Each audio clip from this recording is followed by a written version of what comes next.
વડોદરાના ભાયલીમાં સગીરા સાથે સામૂહિક દુષ્કર્મ મામલામાં પોલીસે 3 આરોપીની ધરપકડ કરી। આમાં મામલામાં કુલ 45 આરોપીઓની ધરપકડ કરવામાં આવી। પોલીસ કમિશનર, જિલ્લા એસપી અને રેન્જ આઈજી પણ ઉપસ્થિત રહ્યા હતા। વડોદરા પોલીસ કમિશનર નરસિંહરાવ કુમારે જણાવ્યું કે 4 ઓક્ટોબરની રાત્રે ભાયલીમાં જધન્ય ઘટના બની। ઘટનામાં 48 કલાક પછી શહેર પોલીસને સફળતા મળી। શહેર ક્રાઇમ બ્રાન્ચે આરોપીઓને ઝડપી પાડ્યા હતા। વડોદરા ગ્રામ્ય પોલીસ પણ આ મામલે ખૂબ સક્રિય જોવા મળી હતી। મોબાઈલ સર્વેલન્સના આધારે પોલીસ આરોપી સુધી પહોંચી શકી હતી। મોબાઈલ ફોન, બાઇક, સીસીટીવી અને સાહિદના નિવેદનના આધારે આરોપીઓ સુધી પહોંચી શકાયું હતું।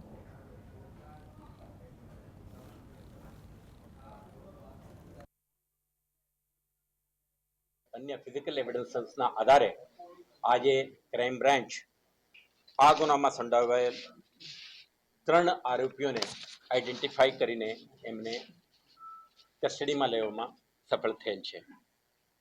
तो अत्यारे वडोदरा शहर पुलिस द्वारा कलम 35(1)C BNSS 2023 अंतर्गत अटकनु कार्यवाही करीने वडोदरा ग्राम्य जिल्लाने આગળની તપાસ માટે સુપ્રત કરીએ છીએ।